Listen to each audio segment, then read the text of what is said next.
All right, let's talk about some crypto airdrop alpha today because there's still a lot going on. And as long as I see opportunities to make money with airdrops, I'll keep sharing those opportunities here. So this is the calendar from July. A lot of people feel the market sentiment is not great for airdrops, but there's still been a lot happening. And honestly, I hit a bunch of pretty solid airdrops last month. Moving forward, I expect a lot more opportunities as well. So let's talk first about Scroll because they've been dropping a bunch of new badges on Scroll Canvas. Now, for starters, if you have not done this yet, you definitely have to at least mint the Scroll Canvas, which costs, I think, a couple of dollars. If you use the code I put down below, you get a 50% discount on that. Now, I haven't gotten around to minting every single badge that is available, but once you mint the canvas, then you have the opportunity to click badges down here and explore the badges that are available. So basically, you just have to do exactly what it says to actually be able to mint these, and the more the better. This is for Scroll's activity-based airdrop.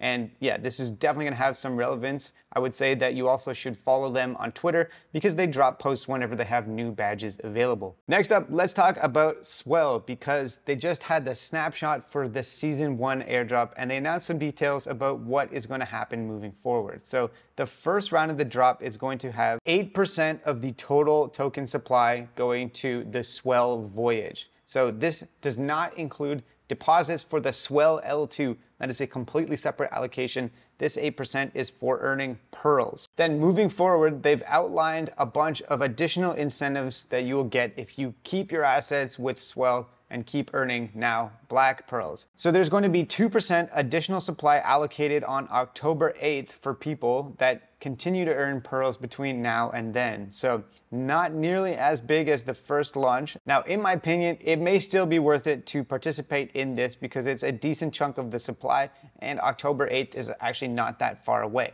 Moving forward after that, there's going to be progressively smaller incentives. So they're really front loading this.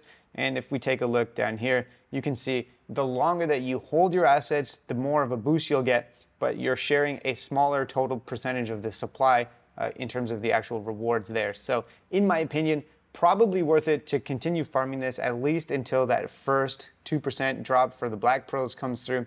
After that, I'm not so sure. The other piece of news for Swell though, which is definitely bullish, is that they've natively enabled withdrawals for their restaked token. So this is obviously a solid piece of news because it means that there's a lower risk of a depeg with this liquid restaked token, and it makes it safer to use in DeFi. Next up, let's talk about Mantle and specifically farming the new Cook token with the Metamorphosis campaign. Now, in case you missed it, they did drop some details on the tokenomics. So the first airdrop for Cook is going to be 15% of the total supply. And it's going to be distributed amongst a bunch of different projects, but the main way that you can earn it is by participating in the Metamorphosis campaign.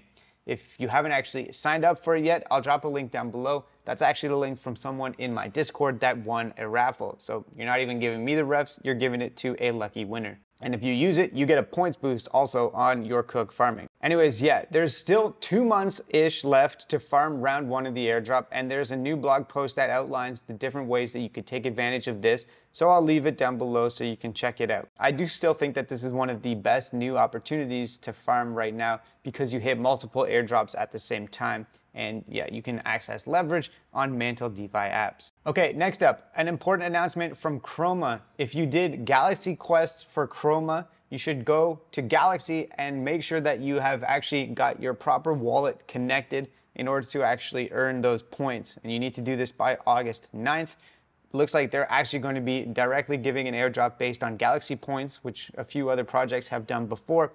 And so if your wallet has somehow become disconnected, then yeah, you want to make sure that you reconnect it in order to actually take advantage of all the hard work that you've done. Okay, next up, let's go to the Solana ecosystem because there's a few pieces of news. For starters, there's a new vote live for Jupe stakers, and this is actually a pretty important vote because they're proposing to slash the total supply of Jupe tokens by multiple billions of dollars over the course of, I think, a year or so. So I voted yes for this. I feel like it's actually pretty bullish for the ecosystem. It's not going to axe the airdrops, so there would still be an airdrop next January and the one after that. I think it just takes one off the very end in 2027. But to be honest, if we're still farming airdrops by 2027 and not retired on a beach somewhere, then I feel like we've done something wrong. There's this useful infographic here that shows the TLDR of it. So I'll post a link to this as well so you can check it out. And yeah, at least make sure you vote. It doesn't really matter what you vote for. I'm not going to tell you what to vote for, but you should vote in order to participate in the rewards for being an active staker. Next, let's talk about Sanctum's cloud token. So the 2-week vesting period to get the full amount of your points airdrop from the Wonderland campaign is over. So I hope that you were following along and you claimed this, because if we take a look at the price, it has definitely taken a dive since the claiming started. So people basically started claiming their vested tokens maybe a day early, and since then it has really just dropped off a cliff. It was steady at about 30 cents for a while, and yeah, it has since definitely dropped. It's now below 20 cents. On that though, if you were, you think, accidentally flagged as a Sybil and missed an allocation, or if you think you should have gotten an earnestness allocation and you didn't, there's 2 forms here that you can fill out to not be left behind and potentially still get an allocation. So yeah, I would say definitely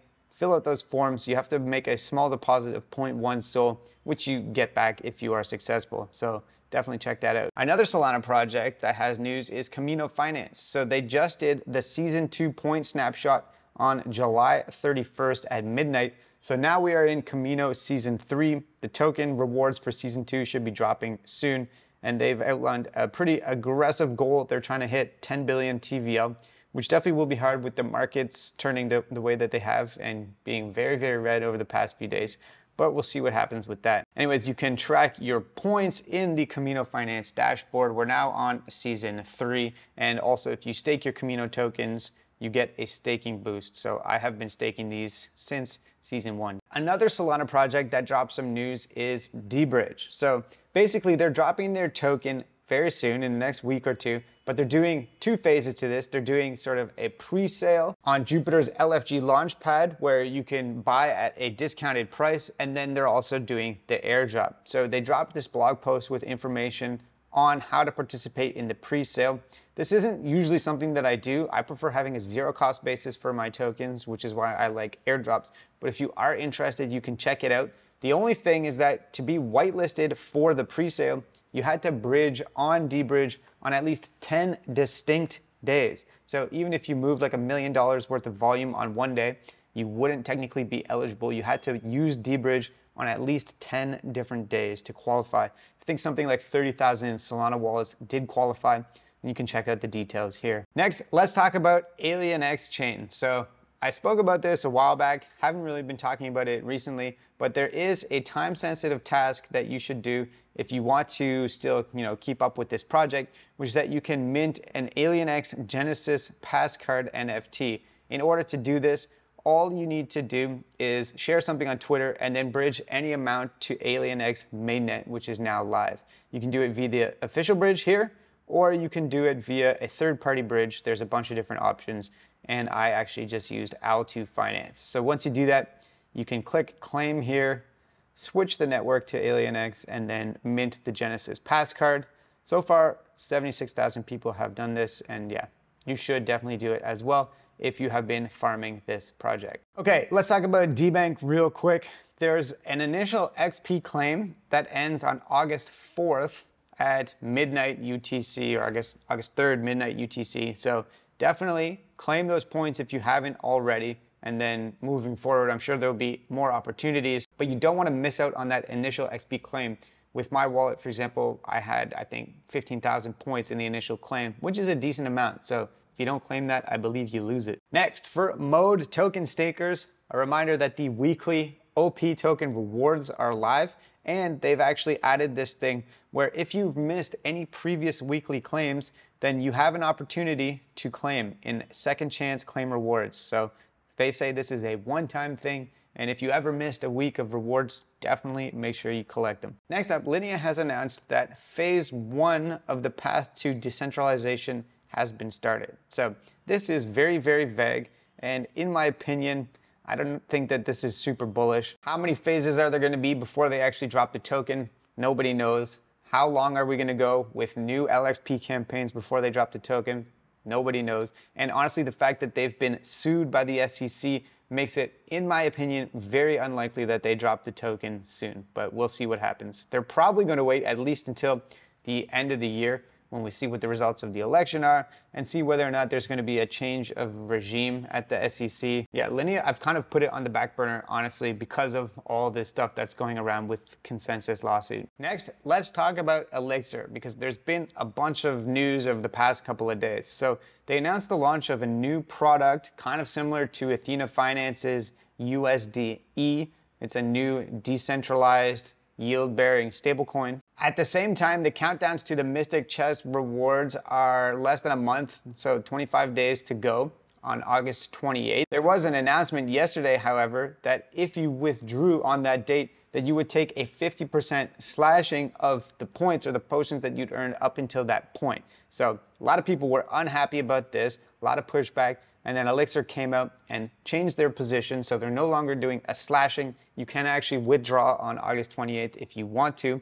However, they've actually added dilution, so it's kind of the same impact in my opinion, except instead of using a stick, they're just basically turning it into a carrot. If you keep your assets deposited, then you'll earn a multiplier or a boost. You won't get diluted. If you withdraw, you basically are still taking a slashing penalty, but it's not technically slashed. Yeah, because if you don't actually keep your assets in and mint this new stablecoin, then you will only be earning points at a 50% boost relative to other people getting massive multipliers on it. So in the end, you know, it's still definitely a penalty if you withdraw early. So at this point, I feel like I've come too far to just take a penalty on this. So I'll probably keep the assets that I have in Elixir in it until they actually finish up with this first step of the process and there's no more multipliers or boosts or penalties for withdrawing. But really not an amazing move from the Elixir team. And while they've sort of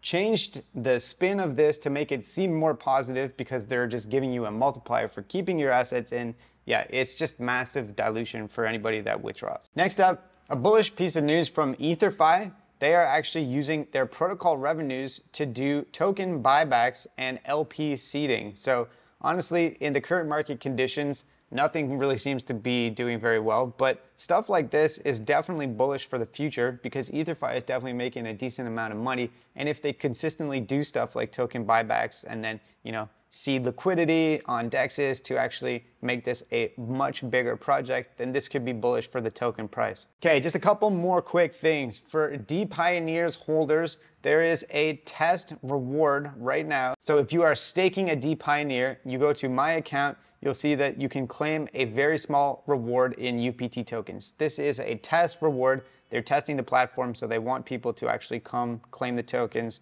and make sure that everything works before they actually start doing this for real. Another quick update is that Merkley's Hyperlane bridge has added Zora. So if you want to hit Hyperlane and you're looking for ways to get to or from Zora, I'd say that this is another solid option. Previously, there weren't actually that many options to bridge to and from Zora, so this definitely helps out and is a solid multi-airdrop qualifier. And then finally, for Puff, so there's still a bunch of NFTs that haven't been minted, 3,667, and also some legendary ones as well. And they are going to be opening it up on Monday at 12:30 p.m. UTC or 8:30 a.m. Eastern Standard Time. So if you still wanted to participate in this Puff NFT mint, this is going to be your opportunity. Put it in your calendar. So that's it for today. Thanks so much for watching. Hopefully you found this useful and have yourself a great weekend.